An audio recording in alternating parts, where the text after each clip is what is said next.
Doctor of Fine Arts is conferred to honor a recipient who has made a significant contribution to society in the arts.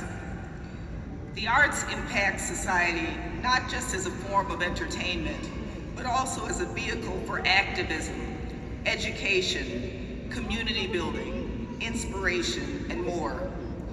We have already been moved by the stirring words and accomplishment of today's honoree. She has touched our hearts and minds through countless performances that have drawn us in and left us hungry for more. The faculty of Spelman has enthusiastically voted to grant her Spelman's highest honor and make her an honorary Spelmanite.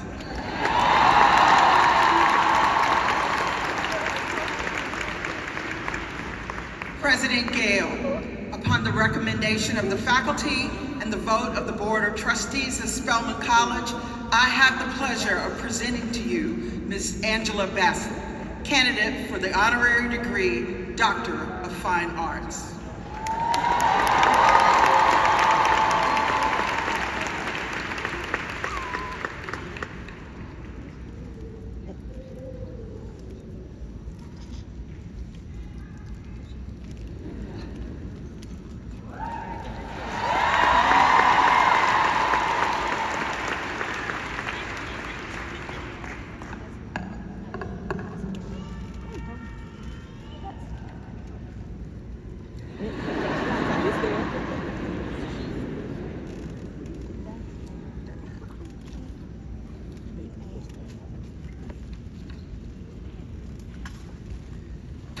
I now confer upon you, Angela Bassett, the degree of Doctor of Fine Arts, honoris causa, with all the honor, rights, and privileges appertaining thereto.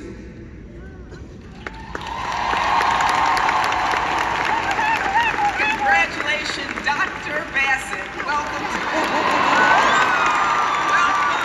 Spelman family. If you'd like to say a word or two. I am a Spelman woman.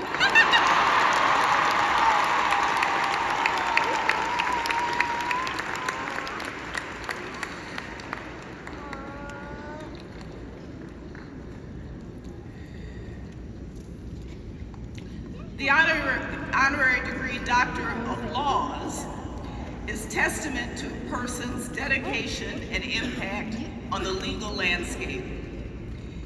It is a recognition of the profound and enduring contributions to scholarship, culture, and improved quality of life for our society. We are honored to present the Honorary Doctor of Laws degree to the Honorable Ketanji Brown-Jackson.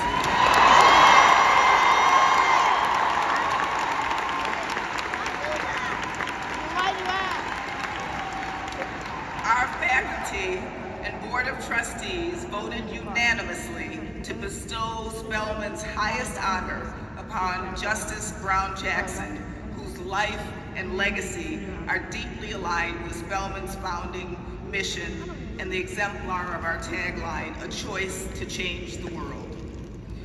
We are beyond honored to present this degree to a trailblazer who took her seat as an Associate Justice in June of 2022, making her the first Black woman to serve on the U.S. Supreme Court.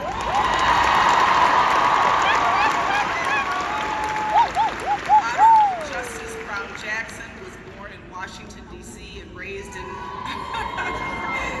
in Miami, Florida. Despite being encouraged to set her sights lower, she applied to Harvard Radcliffe, where she ultimately attained an A.B. magna cum laude and a J.D. cum laude from Harvard Law. Like our graduates today, she has publicly celebrated past generations, her family, including her parents, who are both graduates of HBCUs, a belief in herself, all of these as crucial to her success. I encourage you to read her soon-to-be-released memoir, Lovely One, which details what she refers to as her unlikely journey. Her illustrious career includes service as a law clerk at different levels and for various judges, among them Judge Patty Saris of the U.S. District Court for the District of Massachusetts, Judge Bruce Sala of the U.S. Court of Appeals for the First Circuit, and Justice Stephen Breyer of the Supreme Court of the United States. She's worked in private practice, served as the Vice Chair of the U.S. Sentencing Commission, and as an Assistant Federal Public Defender in Washington. Justice Brown-Jackson was later nominated to the U.S. District for the District of Columbia by President Barack Obama.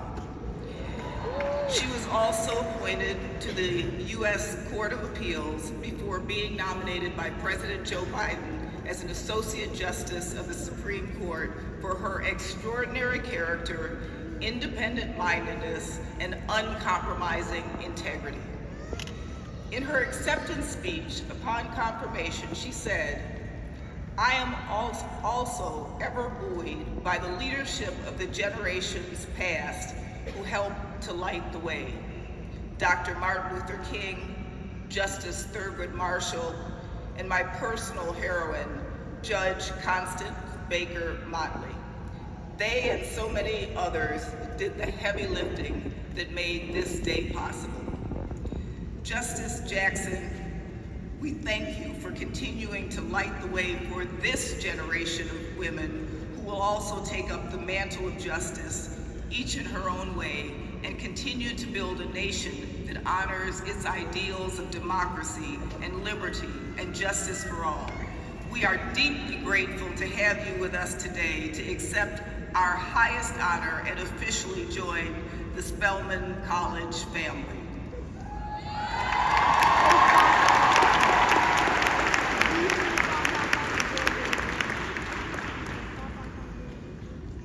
President Gayle, upon the recommendation of the faculty and the vote of the Board of Trustees of Spelman College, I have the pleasure of presenting to you the Honorable Justice Ketanji Brown-Jackson, candidate for the Honorary degree, Doctor of Laws.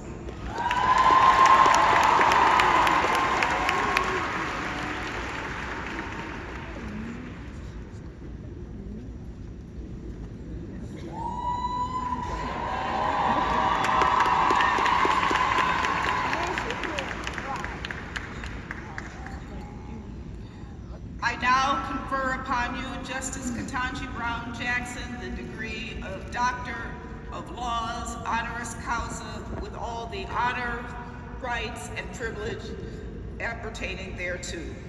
Congratulations, Justice Brown-Jackson, and welcome to the Spelman family. Thank you so much for being here, and we would love if you would say a few words.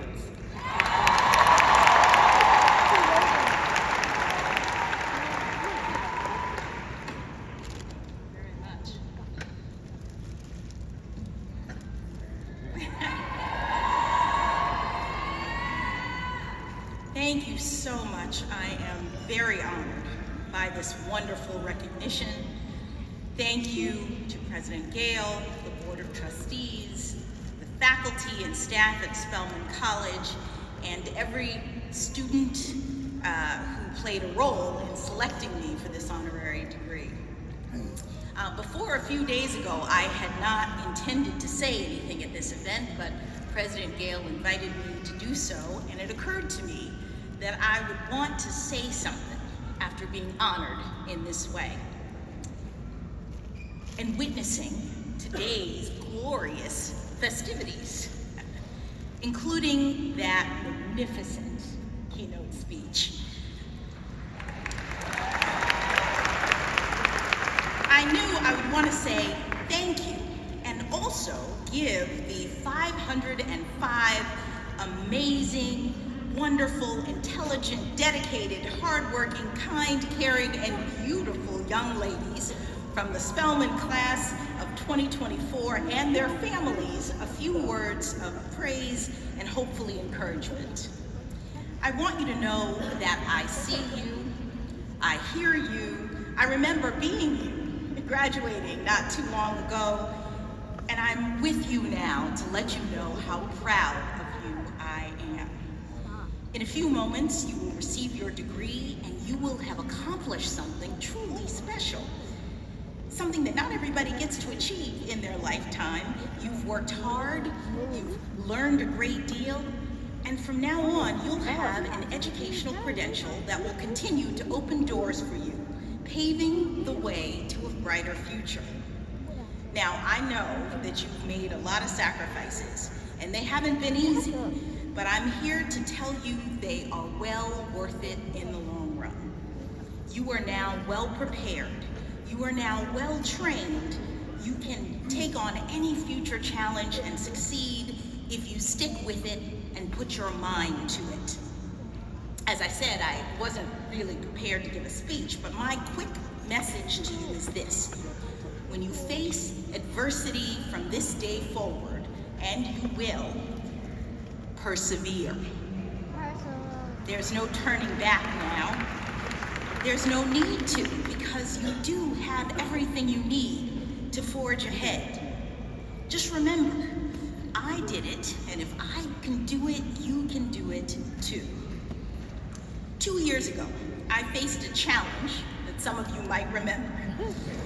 A grueling confirmation process under extraordinarily stressful circumstances in the most public way imaginable. It's hard for me now to even recall, much less describe the pressure that I was under. It felt like a long, dark tunnel that I had to go through. But I made it, and I'm here to report that there was a light at the end of that tunnel.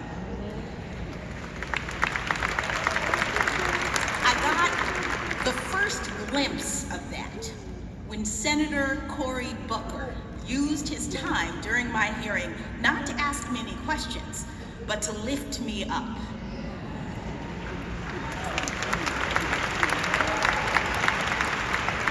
Many of you were watching when Senator Booker said to me, "I'm not gonna let anybody steal my joy." He described what it meant to an elderly black man who had been working in the Senate for decades when he, Senator Booker, first arrived, the fourth black person ever popularly elected as a member of the Senate. He said the man came up to him, crying, and he just kept saying, "It's so good to see you here. It's so good to see you here." Senator Booker then turned to me and he said, and I'm paraphrasing now, "When I look at you, I get emotional because I know what it has taken for you to sit in that seat. I'm sorry, you're a person that is so much more than your race or gender, but it's hard for me to look at you and not see my mom, not see my cousins. I see my ancestors and yours, and nobody's gonna steal that joy."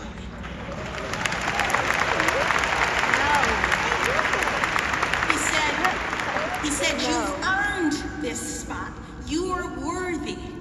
You are a great American." Standing here now, I have that same feeling when I look out at all of you. It's hard for me to look at you and not see my daughters. I see in your faces the hopes and dreams that we all have for a brighter day and a better future.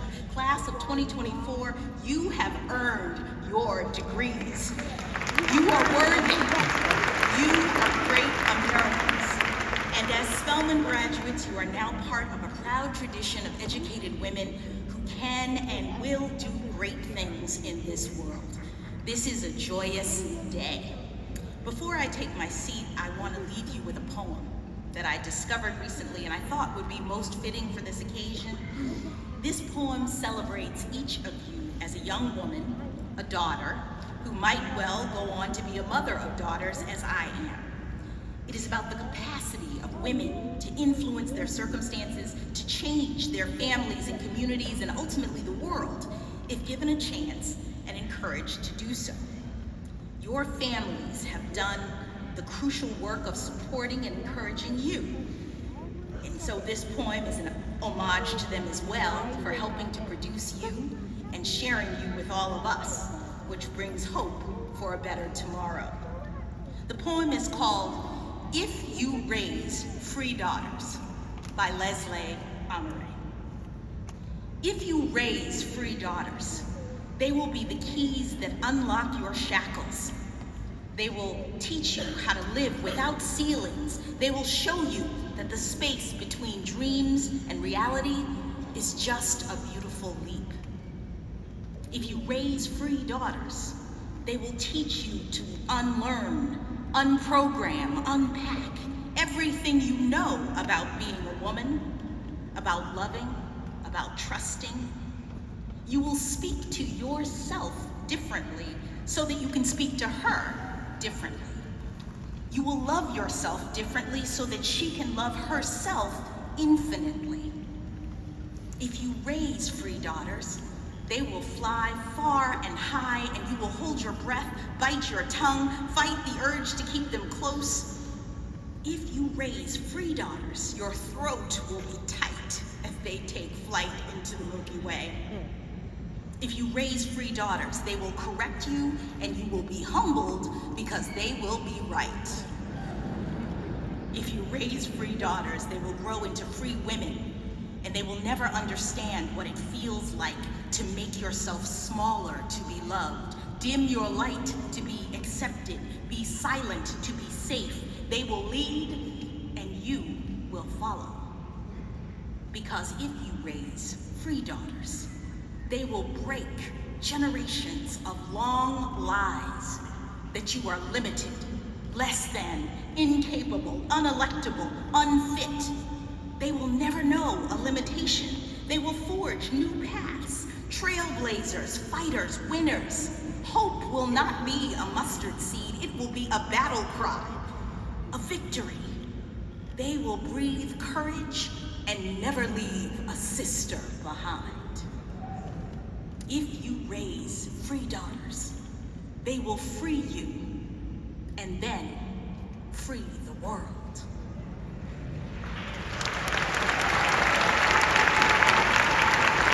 Thank you, Spelman. Thank you for this honor and for all that you have done to free us all.